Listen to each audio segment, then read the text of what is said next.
ہرات میں حضور علیہ السلام کی اولاد سے ایک شہزادی بیوہ ہو جاتی ہے، تو وہ اپنے بچوں کو لے کر کے سمرقند میں آتی ہے اور پوچھتی ہے کہ یہاں کوئی شخص ہو جو مجبور لوگ، مفلوک الحال لوگوں کی مدد کرتا ہو۔ تو لوگوں نے بتایا کہ یہاں دو بڑے سخی لوگ ہیں، ایک مسلمان ہے اور ایک مجوسی ہے۔ تو اس نے کہا مجھے تو مسلمان کے پاس ہی جانا چاہیے، اور گئی اور کہا کہ میں مفلوک الحال ہوں، میرا خاندان رسول صلی اللہ علیہ وآلہ وسلم سے تعلق ہے، غریب الدیار ہوں، شوہر کا سر سے سایہ اٹھ گیا ہے، یہ بچے ہیں، تو آپ اگر میری مدد کر دیں تو میری سفید پوشی کا بھرم باقی رہے۔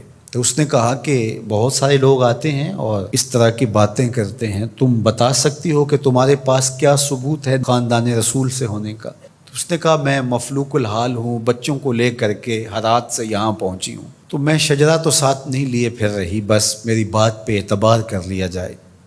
اس نے کہا کہ میں تیری بات پہ اعتبار نہیں کر سکتا۔ خیر وہ وہاں سے اٹھی اور اس مجوسی کے پاس چلی گئی اور اس کو جا کے بتایا کہ مفلوک الحال ہوں، یہ میرے چھوٹے یتیم بچے ہیں، میں رسول کریم صلی اللہ علیہ وآلہ وسلم کی اولاد سے ہوں، تو آپ اگر میری مدد کر دیں۔ تو اس نے انتظام کر دیا ایک چھوٹے سے گھر کا، اور جو ضروریات کی چیزیں تھیں وہ باہم پہنچا دیں۔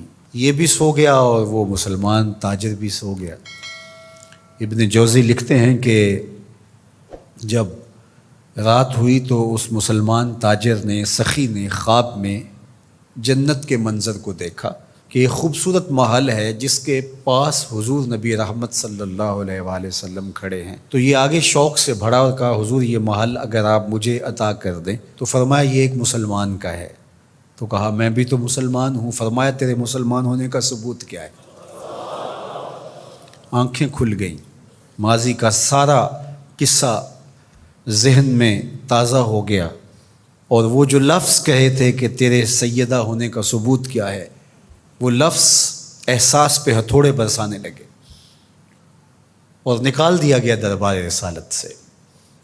صبح ہوئی تو ڈھونڈتا پھرتا ہے کہ کل یہاں کوئی سید زادی اپنے بچوں کو لے کر کے آئی تھی، کسی کو پتہ ہو تو لوگوں نے بتایا کہ وہ فلاں مجوسی ساہوکار اور سخی جو ہے اس کے پاس ہے۔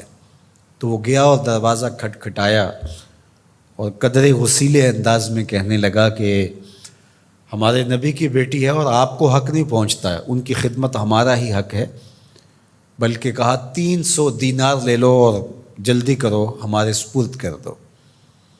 تو اس نے مسکرا کے دیکھا، کہا کہ میں نے تو انڈٹھا سودا کیا تھا، اب تو منظر دیکھ چکا ہوں، جہاں رات آپ کو دھکے دے کر نکالا گیا وہاں مجھے وعدہ دیا گیا کہ تو نے میری بیٹی کی خدمت کی ہے، تجھے اور تیری نسل کو جنت کی ضمانت دی جاتی ہے، اور میں تو حضور کے ہاتھ پہ کلمہ پڑھ کے اسلام قبول کر چکا ہوں۔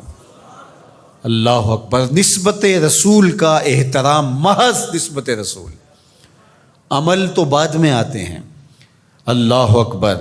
تو فرمایا کہ احبو لأہل بیتی لحبی، میرے اہل بیت سے محبت میری وجہ سے کرو۔ اللہ اکبر۔ امت کو سمجھنا چاہیے کہ اہل بیت رسول کا معاملہ کتنا حساس اور کتنا نازک ہے، اور آقا کریم نے کس قدر اس کو اہمیت کے ساتھ حجۃ الوداع کے موقع پر ارشاد فرمایا، اور دوسرا حضور علیہ السلام نے مقام خم پر باقاعدہ خطاب کرتے ہوئے ارشاد فرمایا۔ یہ مکہ اور مدینہ کے درمیان ایک جگہ ہے۔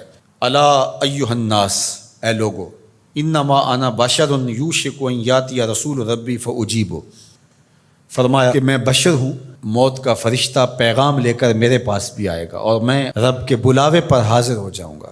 وانا تارک فیکم ثقلین، لیکن تمہیں تنہا اور لاوارث نہیں چھوڑ کے جا رہا، تمہارے اندر دو بھاری چیزیں چھوڑ کے جا رہا ہوں، جس کو میرے حضور بھی بھاری کہیں وہ کتنی بھاری ہوگی۔ اولہما کتاب اللہ، ان میں سے پہلی چیز کتاب اللہ، اللہ کی کتاب، فیہ الہدی والنور فخذوا بکتاب اللہ واستمسکوا بہ، اس میں ہدایت ہے، اس میں روشنی ہے، بس اللہ کی کتاب کو مضبوطی سے پکڑ لو اور اس کے ساتھ تمسک اختیار کر لو، جڑ جاؤ اس کے ساتھ، لپٹ جاؤ، چمٹ جاؤ اس کتاب کے ساتھ، اپنا ربط کبھی بھی قرآن سے ٹوٹنے نہ دینا، قرآن کے ساتھ اپنے تعلق باطن کو کبھی کمزور نہ ہونے دینا، اس کی تلاوت دن کے اجالوں میں رات کی تنہائیوں میں تمہارا معمول حیات رہے۔ فحث علی کتاب اللہ، حضور نے ابھارا لوگوں کو کتاب اللہ کے ساتھ جڑنے کے لیے، وَرَغَّبَ فِيهِ، اور ترغیب دی کہ اس کتاب سے وابستہ رہو، اس کتاب سے جڑو، اس کتاب کو کبھی نہ چھوڑنا۔ ثم قال، پھر ارشاد فرمایا،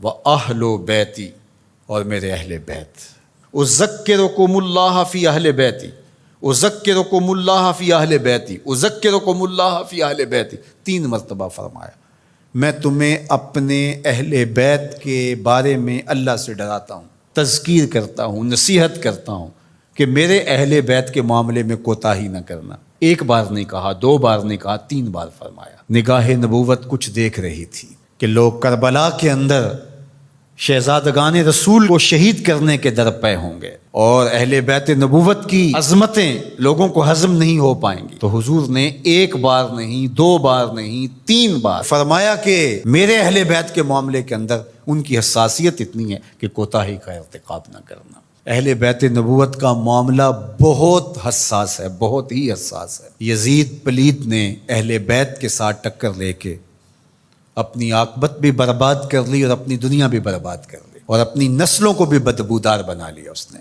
یزید کا نام بدی کا استعارہ بن گیا، دشنام سے بھی بدتر، گالی سے بھی بدتر یزید کا نام ہے۔ حضرت امام حسین رضی اللہ تعالیٰ عنہ حق کا استعارہ بن کے ابھرے، اور قیامت تک ان کا نام زندہ، روشن، سرخرو، کامیاب اور بامراد رہے گا۔ رہتی دنیا تک حسین کے نام کا جھنڈا اونچا ہی رہے گا۔